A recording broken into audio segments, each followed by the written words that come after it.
Hey there, dear friends. It's a good, happy Sunday morning here in my heart.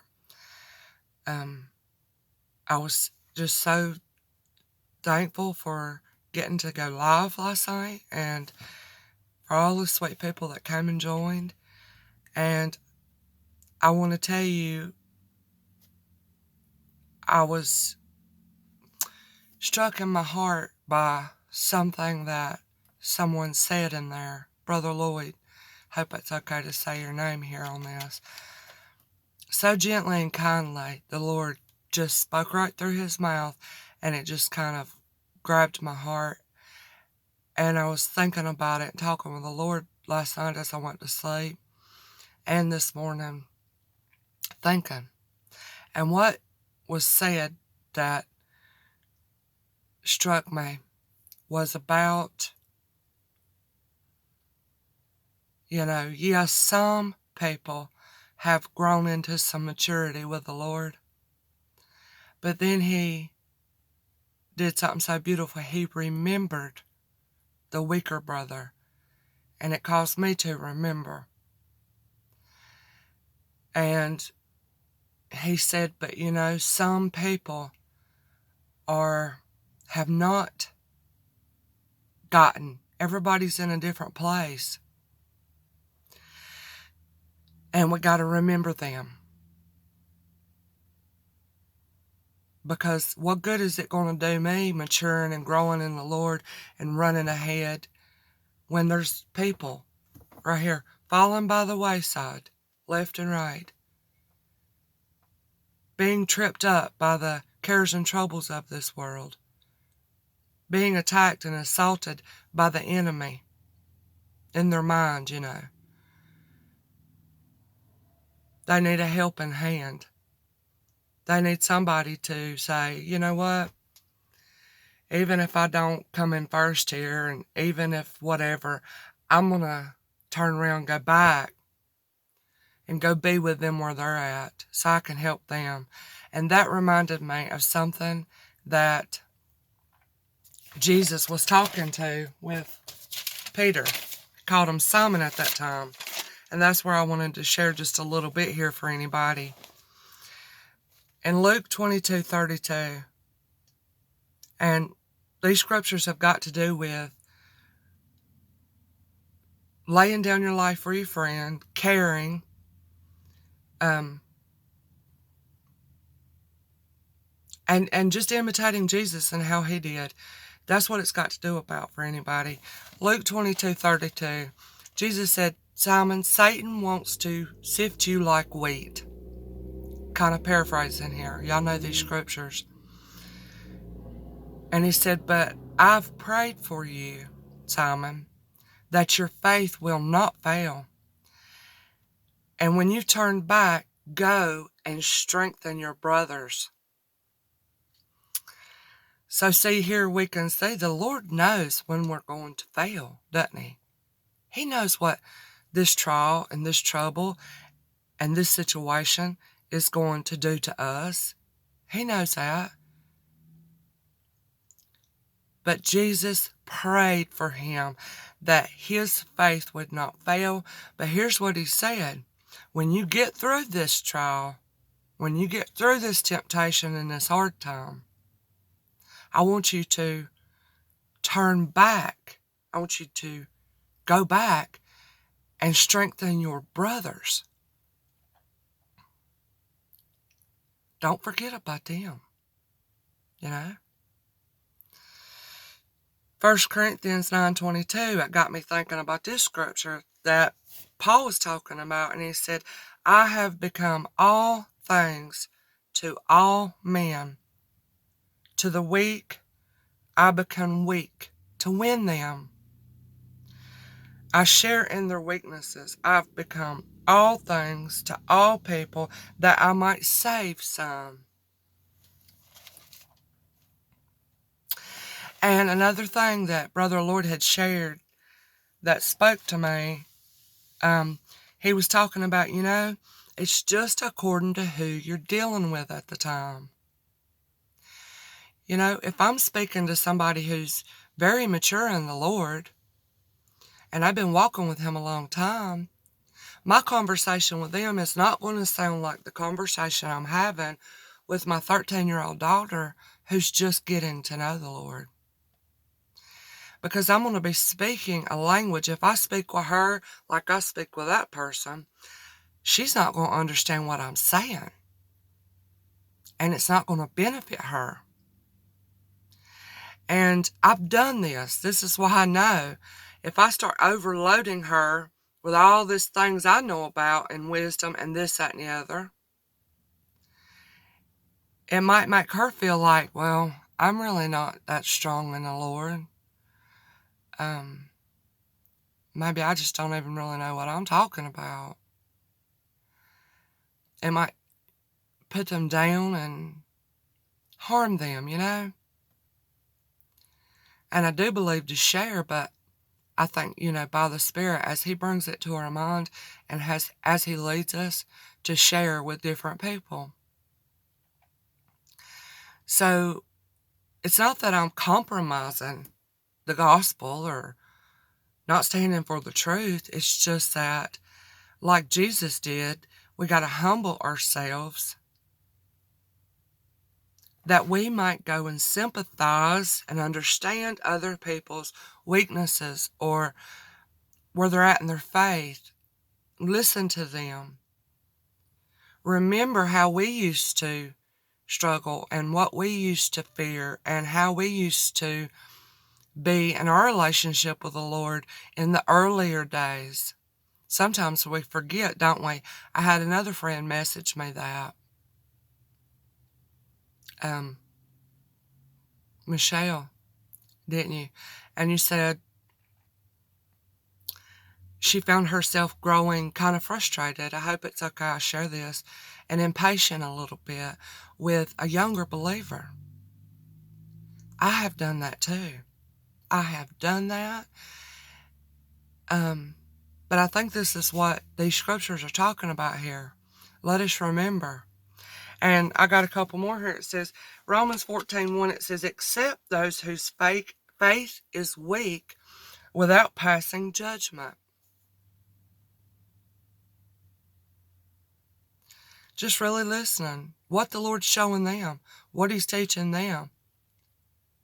And we might hear something that might not be right or an error or whatever, but y'all, how did we get out of that? How did our thinking change? Didn't the Lord do it? Didn't He change us from this way to that? And He'll do it for them. But it sure is comforting and good for that person to have someone that can come alongside and just listen and can lay aside all their knowledge and wisdom and understanding and lower themselves to where that person is. Because if that person doesn't make it, well then, I'm not going to neither. Like Moses said, if these people, Lord, if these people can't come and everything like that, just blot me out of your book.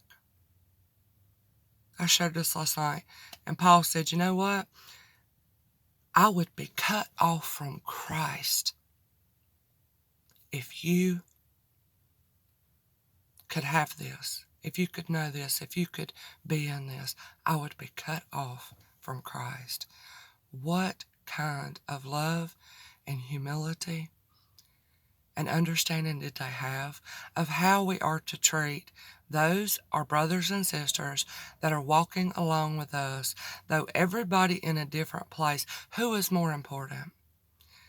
That one that we can think is up on a pedestal because they know this, that, and the other? And Lord, help me. If I ever put myself in that place, I don't want to be that, Lord. Please help keep us from that, right? Because didn't Jesus say the one who wants to be the greatest must be the servant of all? If you want to be great in the kingdom, give up everything you got for the sake of all these. I'm just thinking about these things. I want to try to wrap this up. It says, what else did I want to put with that? Romans 15:1, we who are strong ought to bear with the shortcomings of those who are weak, not pleasing ourselves. Romans 15:2, each one of us should please our neighbor for their good, to build them up. Lord, help us to know how to do that and think about that, and in our ordinary daily lives, as the opportunity comes to do this, please show us what to do. 2 Corinthians 11:29, it says, Paul said, who is weak and I'm not weak? Who is led into sin and I myself don't burn with grief? You know, because we're connected. The Lord has connected our lives with other people. And in no way, shape, form, or fashion do we want to give into the flesh that says, well, yeah, they got what they deserved. Or, you know, join in with the accuser. I'm sure they're already being beat up about whatever it is it's going on. Maybe they fell in a certain way. Maybe, you know, whatever. But let us also, if we find someone in sin or wrestling or fallen, burn with grief and share what they must be going through in our own heart. Share in the burdens of others. Lord, help us, and that hurts to do. 1 Corinthians 8:13 says, if I eat meat and if it offends my brother, I will never eat it again, so it won't cause my brother to stumble or fall. And, you know, I don't think that's just about eating a cheeseburger. My mom was vegan for a long time, and I could think about it that way. If it's going to offend her, if we go out to lunch and I eat a cheeseburger, I just won't eat it. Yeah, maybe that way, but too, you know what? As we grow along and go along with the Lord, we grow in freedom, don't we? We do. And it's amazing. So if we've gained freedom on a certain aspect in our walk with the Lord, I'm just going to use this example, and I hope it don't bring any problems for anybody, but no, I'm not going to use that example. I'm sure y'all can think of something. But it says, if this is going to cause my brother to be offended, say it's getting into an argument about works versus faith, grace, all that kind of stuff, and say I feel like I have an answer from the Lord and I understand, but sharing it with that person might offend them. Y'all, it might drive my brother away. I don't want to lose that brother. So I can overlook any shortcomings or things I might not necessarily agree on, depending on the Lord to make anything clear to them that needs to be made clear. You know? Because when the Lord changes somebody's mind, it's for good. But if we try to do it, it might offend them or hurt them or make them mad, and it might cause them to fall. So we have to be very careful. We need the Lord's help, don't we? But that's what Paul said, you know. And he said, 1 Corinthians 9:19, I'm finishing up here, says, though I am free from all men, I make myself a servant unto all, that I might gain even more. So though Paul was growing in freedom, revelation, knowledge, understanding, he said, you know, I might have all this faith and everything else, but if I don't have love, I'm making noise, I'm not effective. So let me, for the sake of love, for the sake of Jesus Christ and his message, the message of reconciliation, I'm going to put myself back up under that, whatever it is, so I can go reach that one who might be bound up in that thing. He said, I don't have to. I can keep on in my freedom. But let us not forget the ones who don't yet have the same freedom we do. They don't yet have that same faith. What do y'all think? Let's see if that's all I had. I believe it is.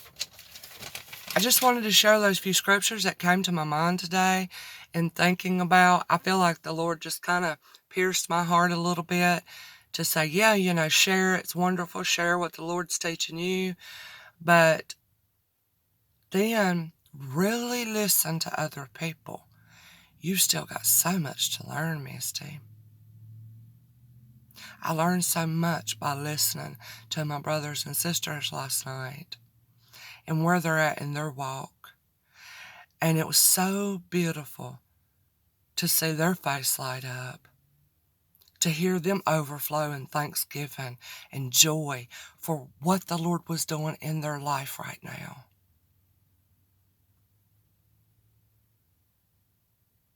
It was just beautiful. So I love y'all.